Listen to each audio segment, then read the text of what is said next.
You're now watching the Mike Missanelli podcast on the BetRivers Network. Good day, everybody, and welcome to a Mike Missanelli podcast. As the heat is broiling your tush out there, I can't stand it anymore. I think I'm living in Arizona or something. We proceed with the podcast in a really nice, cool, air-conditioned room with my BetRivers studio. Of course, the podcast is brought to you by BetRivers. I'll have a little notation on how I lost money last night on the BetRivers app on the home run derby. But you know what? You take a shot. There's 8 guys, and you pick a guy. I don't know. Tuesday, July 16th. It is time to look now, since we are at the All-Star break, and the All-Star game is tonight. And I'm going to tell you how much I like the All-Star game. I know a lot of people are bored with All-Star games these days, but I think baseball All-Star game is the purest form of an All-Star game. And you got a guy who's throwing 101 miles an hour, a rookie come out of LSU and surged into the big leagues, which will give it some extra focus tonight. I like it. Anyway, it is the midseason break for the Phillies. They are 62-34, and they went into the All-Star break with a clunker against the Oakland A's, lost 2 of 3 after they had swept the Dodgers. And I absolutely couldn't care less that they got waxed by the Oakland A's in that last game. It's a getaway game. Maybe minds aren't on the game. You get to the All-Star break. The All-Star players, 8 of them. The rest making arrangements to go home. So I don't even make that relevant, except for the fact that there are 2 guys on that Oakland A's team that the Phillies could use right now, which we'll discuss in a second.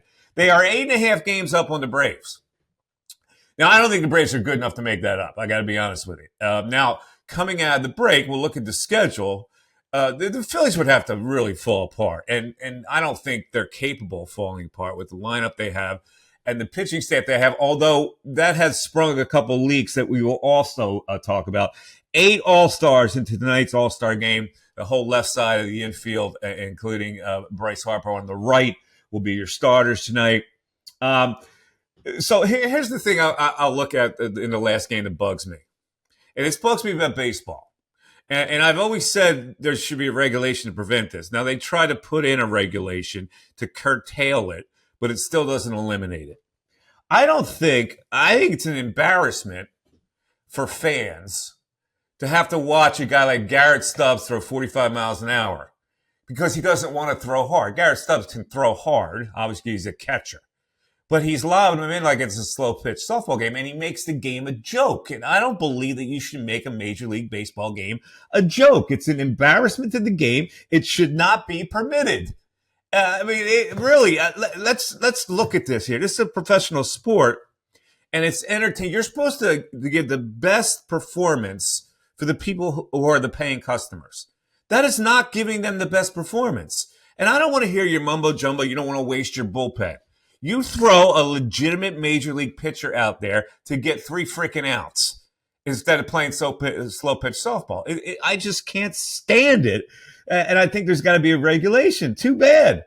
You know, you put yourself in that position to give up all those runs. You can't now just waste away the game. Use another relief pitcher. As much as that's a detriment to your team, you're going into an All-Star break. You mean to tell me you're going to burn somebody out to get 3 outs? It's absolutely ridiculous. Okay, so let's look out of the break at what the Phillies have. And this is the only way the Braves can make up some ground. But they can't make up enough ground. Here's what I'm saying. Out of the break, 3 at Pittsburgh. Okay, now they're going to face Skenes in one of those games. He's going to pitch tonight, but this is now, he may pitch Saturday. It might be his next start. So the Phillies are going to face him, probably. Then it's 3 at Minnesota, formidable. 3 versus the Cleveland Guardians, who have the second most wins, tied with a couple of other teams in Major League Baseball, and then 3 with the Yankees. And then 3 at Seattle, and 3 at LA, and 3 at Arizona. That's 21 tough games in a row for the Phillies if you're going to put Pittsburgh in that equation. Meanwhile, the Braves come out of the break with the Cardinals, the Reds, and then 4 at the Mets and 4 at Milwaukee. Pretty formidable. So, again, it's not 4 stiffs that they play coming out of the breaks. They have the 2 stiffs, but then they have 4 against the Mets and Milwaukee. And let's face it, what's the very best they could do in this series? Split them? So they're not going to be able to gain enough ground. Maybe they gain some ground, and at the end of this 21-day schedule part, I don't know, they're 5.5 out.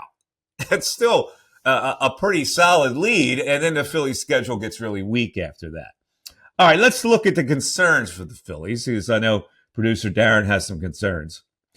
First of all, the news is they finally released Whit Merrifield, which I didn't think they were going to do. But they're setting themselves up for a trade, because please don't give me Weston Wilson.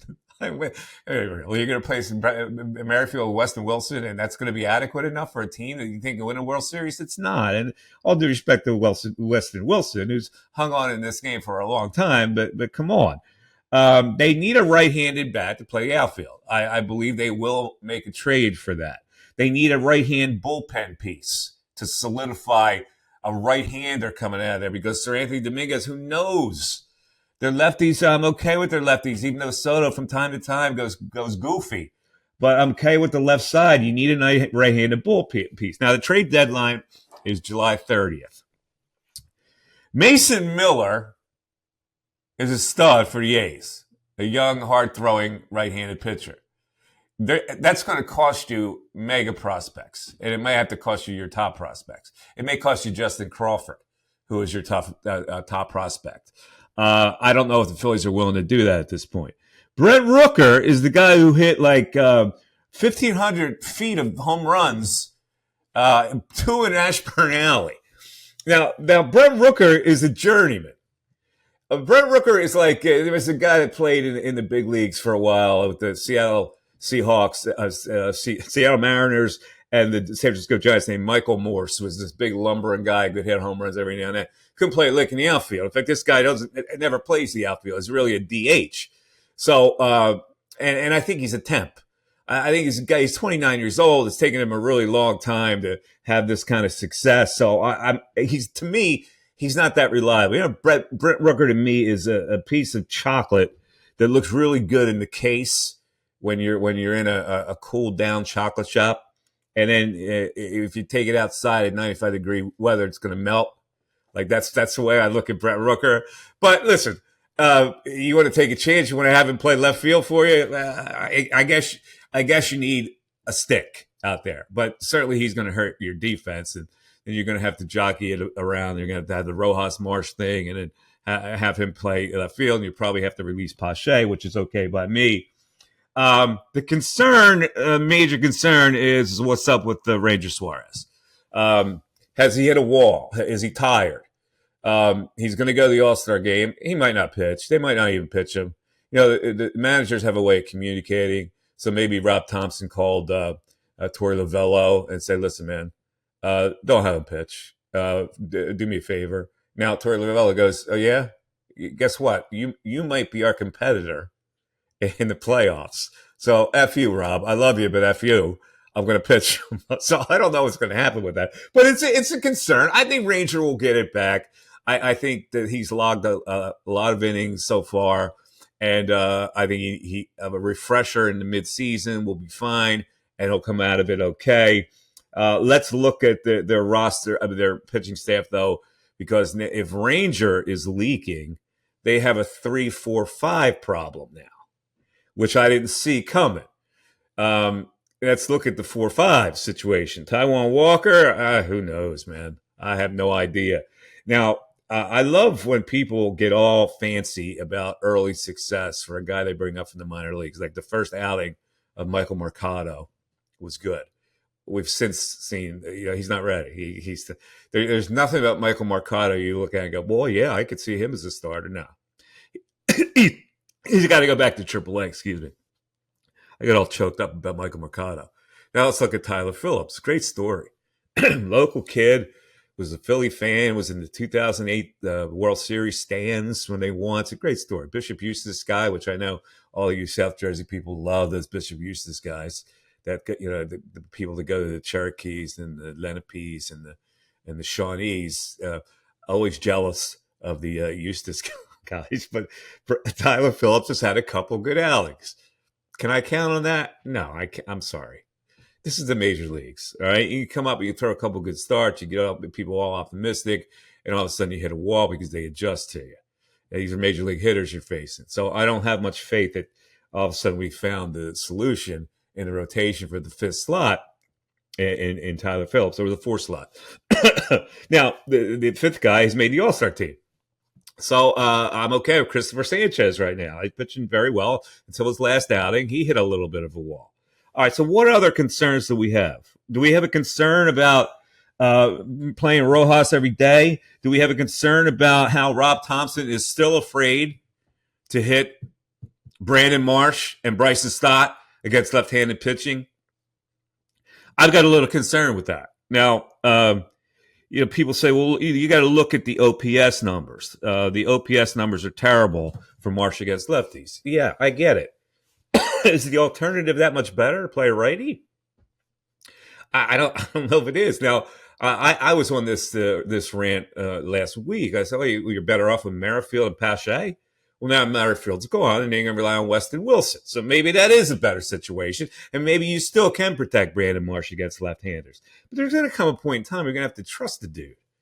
And that's all I have to say about that. So let's get into the major concern for producer Darren, which is Ranger Suarez. Now, you've been on this for a couple of weeks to the point where in our last podcast you said they should get him rested, and maybe he can go back to Venezuela and hang out for a couple of days and relax. But now he's got to go through the rigors of the fanfare of the All-Star game, which technically is not a rest. Well, I didn't go as far to say that he should go back to Venezuela, but I did think that he should just spend the week resting, getting extra treatment. His look to me, like in his last 4 starts, his ERA is over 7. Like, that's those are really bad numbers. He just looks like a guy who's leaking oil. He's thrown 52 more innings at this point in the season than he did last year. 52 and 30 more than the most he has in his career, which is 2022. So he's not always been a durable guy on top of that.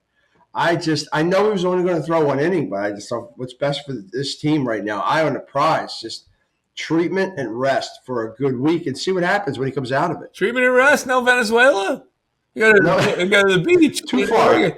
Chill out on the beach. There's nothing more likely than that. Go see family members. Go see the need more ice, getting the rub downs in the training room, working the elbow. Actually came to visit him. So they'll be at the All-Star game, which is a big thrill for the kid. All right, I don't know. Listen, we'll all find out. This is a long baseball season. That's why. But the Phillies, an 8.5 game lead on a division is pretty damn good. And I look at the Braves and I go, are the Braves really that good enough to overcome it? They're not. They're really not. I mean, they're nice, but they're not. Let's make up 8.5 games all of a sudden nice. All right, so I'm really not that concerned about what the situation is right now. All right, on another baseball note, we've been trying to get this young lady on the show because she's from Delco. She's now with ESPN doing some betting commentary and betting shows and betting appearances and all this kind of thing. And she's on a rocket ship to stardom. And her name is Erin K. Dolan. And lo and behold, it breaks a few days ago that she's now dating Alec Bohm. And I always love these side romances. I don't know where they met. Maybe she was a fan, and maybe here's what Alec Bohm to me is a little bit strange. He's like what I determine being around baseball for a lot of years and being in a lot of clubhouses. He's what I would call baseball spacey, where he's just like he's kind of, and they call him Raffy because they say he looks like a giraffe. So he just kind of bops around. And if you watched him in the All-Star game last night, he was a little snide. First of all, he almost broke into laughter with the national anthem, which we will talk about in a second. But second of all, a little snarky. When Pete Alonso got eliminated, just whatever, like everybody thought, as if everybody shortchanged him in the home run derby. I will say that he did a nice job in the home run derby, especially in the first round where you're really nervous and it's the first time and nobody really considers you as a home run hitter and you come out of the chute with 21. That was pretty good, and you almost made it to the big finale.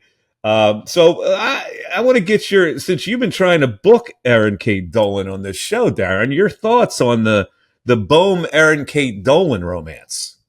It makes a lot of sense, right? If she's not up in Connecticut doing stuff, she's probably around here. A nice pull by Alec. I have to say that. I mean, she's an attractive girl.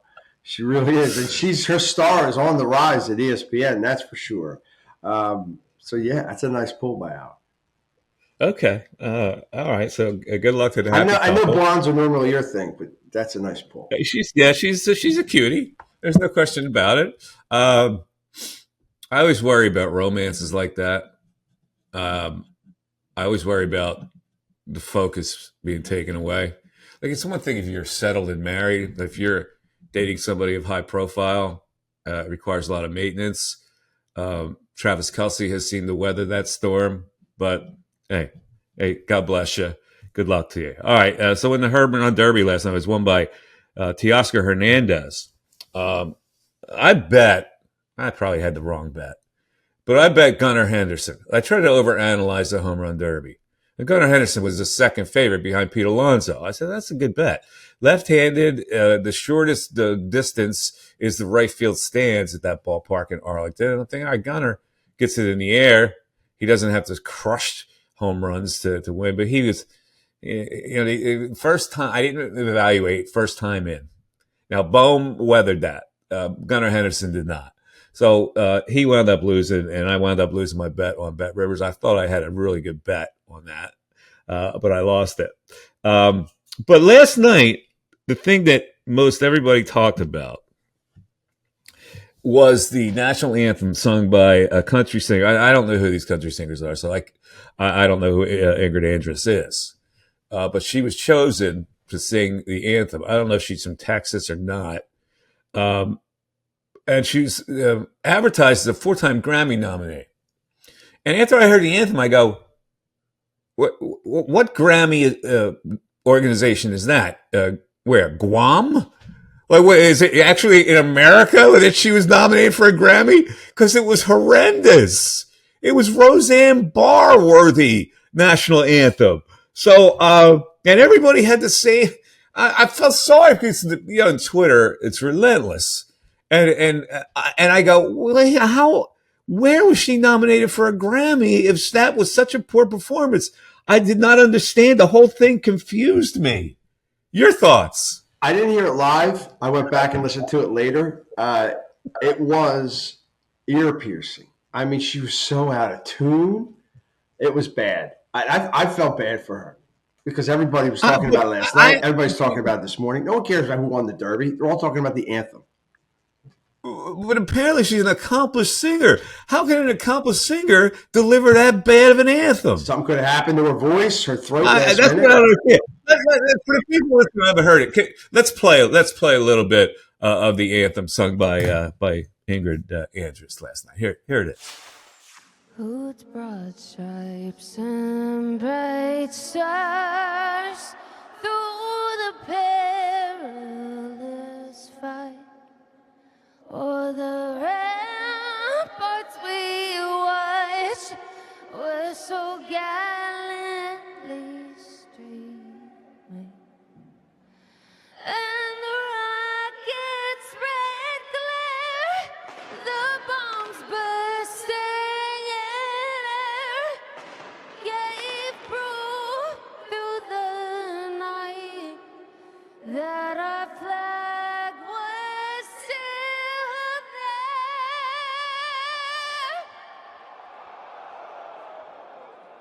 Oh, say does that star-spangled banner yet wave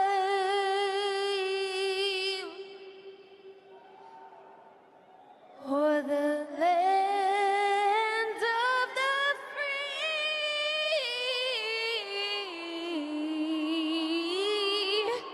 and the home of the brave? Oof. Oh, my. I started to think, quick, get Carl Lewis warmed up in the bullpen. Send him in there in a hurry. All right. Let's move on. All-Star game. Again, I love it. And I've always loved it because it's the truest test of star versus star. A pitcher's trying to get you out with his best stuff. A hitter's trying to put the ball in play, hit a home run, whatever. You can't beat it. There's no phoniness about it. So Paul Skenes tonight, the hard-throwing right-hander out of LSU, who made a quick leap into the big leagues, is going to face American League hitters. And they'll probably pitch him 2 innings. I love it. It's like, all right, hit this dude. You've never faced him before. You could maybe look at video or whatever. You can go on one of those machines that replicates Paul Skenes throwing to you.